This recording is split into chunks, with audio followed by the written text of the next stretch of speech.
Welcome back to be the topper. And आज के इस वीडियो में हम लोग डिस्कस करेंगे अपना चैप्टर 2 सिक्योरिटीज क्लास 10th एफएमएम। तो इससे पहले मैंने चैप्टर 1 का भी एक वीडियो बना दिया है जिसमें मैंने सारे इंपॉर्टेंट पॉइंट डिस्कस किए हैं।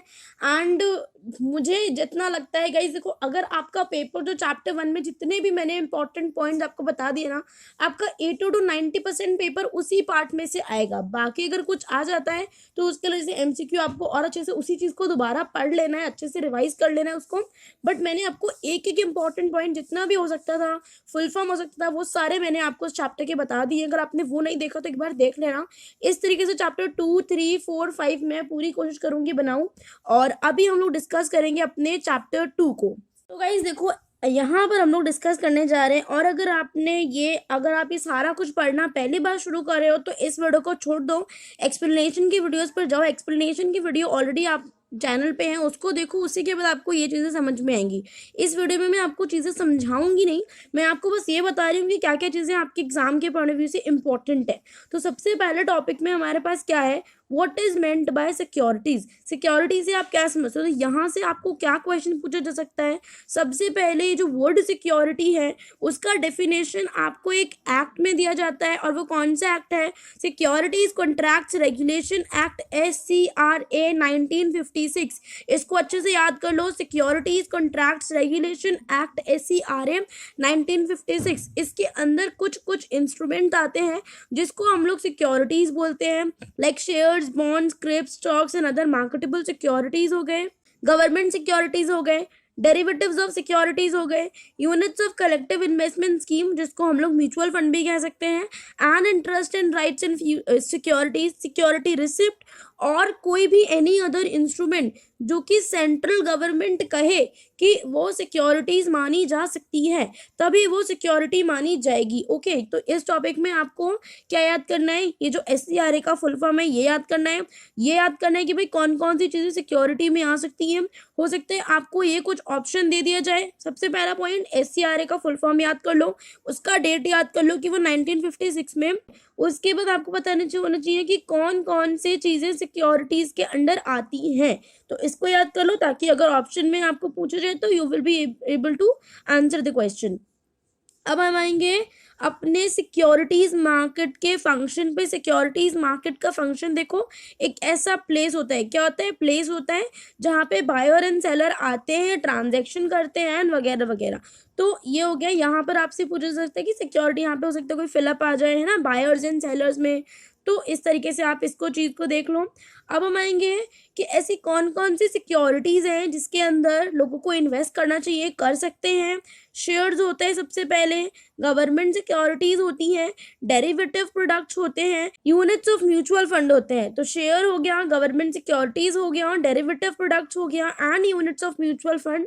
यहाँ पर क्या हो सकता है, इन सब चीज़ों में आप सिक्योरिटीज़ मार्केट में ट्रेड आराम से कर सकते हो। अगर हम आगे आए तो आगे देखो, आगे इन्होंने बता रखा है रेगुलेटर के बारे में। रेगुलेटर क्या करता है, यहाँ से हो सकता है आपसे कोई फिलअप पूछ लिया जाए। तो रेगुलेटर जो होता है वो ये इंश्योर करता है कि जितने भी मार्केट पार्टिसिपेंट हैं वो एक डिजायर्ड मैनर में बिहेव करें, ताकि जो सिक्योरिटीज मार्केट है वो कॉन्टिन्यूसली एक मेजर सोर्स ऑफ फाइनेंस बना रहे। जितनी भी कोई गवर्नमेंट है, कोई कॉरपोरेट है, या फिर जो इन्वेस्टर का जो इंटरेस्ट है वो सारा उस मार्केट से हमको मिलना चाहिए। तो अगर मार्केट ठीक तरीके से चलेगा ही नहीं, उसमें फ्रॉड होते रहेंगे, कोई कुछ बोल रहा है, कोई कुछ बोल रहा है, सब अपनी अपनी मर्जी चलाएंगे, तो it will not be possible to regulate the market. और वहाँ पे क्या होगा, then market will not be a major source of finance, है ना, जो कि हम करना चाहते हैं उससे। तो रेगुलेटर के लिए आपसे यहाँ पे कोई फिलअप पूछ लिया जा सकता है, तो इसको अच्छे से पढ़ लो। नेक्स्ट अगर मैं आऊँ यहाँ पर कि कौन कौन सी चीज़ें, कौन कौन सी अथॉरिटी सिक्योरिटीज मार्केट को रेगुलेट करती है, तो यहाँ पे गाइज मैं ना बता के थक गई आप लोगों को कि डिपार्टमेंट ऑफ इकोनॉमिक अफेयर, मैंने कितनी बार अपने MCQ में क्वेश्चन पूछा है। जो बच्चे मुझे बताते हैं ड्रग एनफोर्समेंट एक्शन और समथिंग लाइक दैट, जो कि नहीं है इसका आंसर। आप इतना तो देख लो यार कम से कम कि आप FMM पढ़ रहे हो, तो जो क्वेश्चन होगा वो भी FMM की कॉन्टेक्स्ट में होगा। ड्रग एनफोर्समेंट अथॉरिटी या एक्शन व्हाटएवर इट इज, ये FMM की कॉन्टेक्स्ट में कहाँ आ रहा है, मतलब कुछ भी अंधाधुंध नहीं करना है। अगर ये ऑप्शन में भी आ जाए तो आप थोड़ा सा अवेयर रहो इस बारे में। तो department of economic affairs is the full form of DEA, DCA is department of company affairs, RBI is reserve bank of India and SEBI. अब ये भी हो सकता है कि आपसे इन चारों में से कोई एक दे दे, बाकी तीनों ऑप्शन गलत हो, कोई एक हो इन चारों में से और पूछे भाई बताओ इनमें से कौन सा सिक्योरिटीज मार्केट को रेगुलेट करते हैं। तो आप ये ध्यान दे लो कि DEA, DCA, RBI and SEBI, ये जो चार चीजें हैं, चार अथॉरिटी हैं, यही सिक्योरिटीज मार्केट को रेगुलेट करती हैं। चारों की full form department of economic affairs, department of company affairs, reserve bank of India and securities and exchange board of India. आपको अच्छी तरीके से इनके फुल फॉर्म जो है वो आने चाहिए। ओके।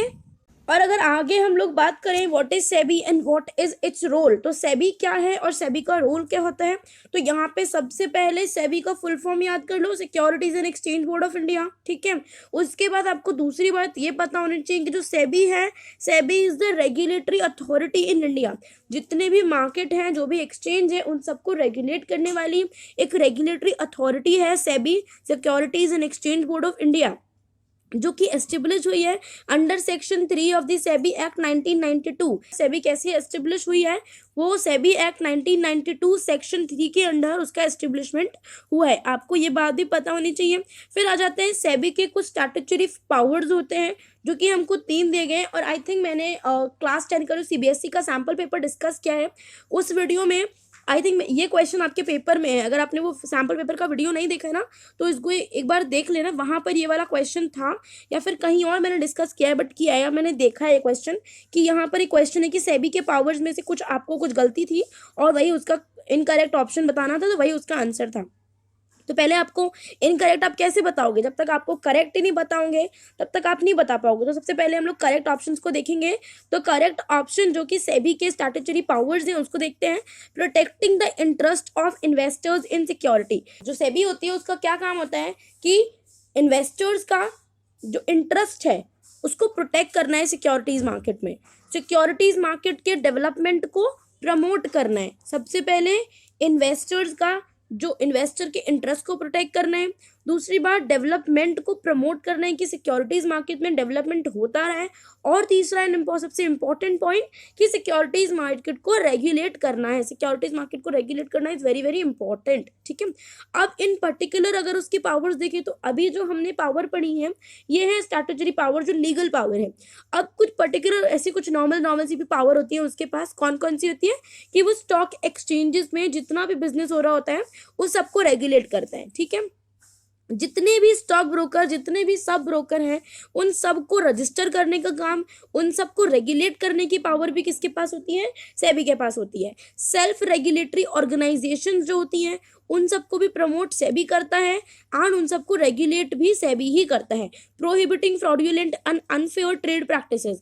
अगर कोई अनफेयर ट्रेड प्रैक्टिसेस यूज कर रहा है, अगर फॉलो कर रहा है, तो उसको प्रोहिबिट करने का काम भी किसका है, सेबी का है। तो ये सारे फंक्शंस भी आप एक बार देख लेना। अब आ जाते हैं अपने पार्टिसिपेंट पे। तो भाई मार्केट के पार्टिसिपेंट आप सबको पता है, अभी तक जितने बच्चों ने एक्सप्लेनेशन के वीडियोस देखे होंगे उनको पता होगा कि हम सबसे पहले 3I को डिस्कस करते हैं। 3I जो होते हैं वही हमारे पार्टिसिपेंट होते हैं। सबसे पहला होता है हमारा इशूअर, दूसरे नंबर पे आता है हमारा इन्वेस्टर एंड तीसरे नंबर पर आता है हमारा इंटरमीडियरी। पहला इशूअर। इशूअर कौन होता है, कोई भी बंदा, कोई भी चीज, कोई भी ऑर्गेनाइजेशन जो भी अपनी सिक्योरिटीज को लॉन्च कर रहे हैं, इशू कर रहे हैं, दैट इज इशूअर। इन्वेस्टर जो भी सिक्योरिटीज में अपना पैसा लगा रहा है, खरीद रहा है, उसको वो इन्वेस्टर है।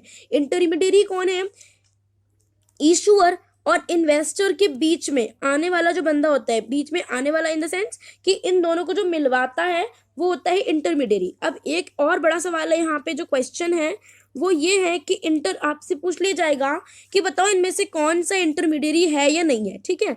तो इंटरमीडियरी के लिए यहाँ पर आपको देखो, यहाँ पर दे रखा है मर्चेंट बैंकर्स एंड ब्रोकर। तो मर्चेंट बैंकर भी है, ब्रोकर भी है, सब ब्रोकर भी है, स्टॉक ब्रोकर है, कुछ भी लिख कर आ जाए तो ये सारी चीजें जो है वो इंटरमीडियरी को इसको माना जाता है।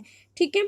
अब यहाँ पे आपसे पूछ रहा है कि देखो इंटरमीडियरी के थ्रू ट्रांजैक्ट करना अच्छा होता है नहीं होता है, तो एडवाइजेबल रहता है कि आपको करना चाहिए। अगर आप नहीं करना चाहते थे मत करो, बट इन केस आपको लॉस होता है तो SEBI will not be responsible for that. अब अगर हम आ जाए अपने लास्ट टॉपिक पे आपके चैप्टर के, what are the segments of securities market. Securities market के सेगमेंट कौन कौन से हैं? तो देखो यहाँ पर सिक्योरिटीज मार्केट के only two, interdependent in the sense कि वो लोग एक दूसरे के ऊपर डिपेंडेंट है। सबसे पहला होता है हमारा प्राइमरी मार्केट एंड उसके बाद होता है हमारा सेकेंडरी मार्केट। ठीक है, तो आई होप आपको वीडियो पसंद आई होगी। अगर आपको वीडियो पसंद आई गाइस तो लाइक कर दो, चैनल पे नए सब्सक्राइब कर लो, ऐसे ही तीनों चैप्टर्स के वीडियोस आपको मिलते रहेंगे। और अगर आपने जो मैंने एमसीक्यू का पीडीएफ बनाया है उसको अगर अभी तक नहीं लिया है तो प्लीज उसको ले लो, वो आपको बहुत हेल्प करेगा। और भी चीजें मैं आपको मेल पर देती रहूंगी जिससे आपकी पेपर में हेल्प हो, आगे भी आपकी हेल्प होगी। तो thank you so much for watching, till then bye bye.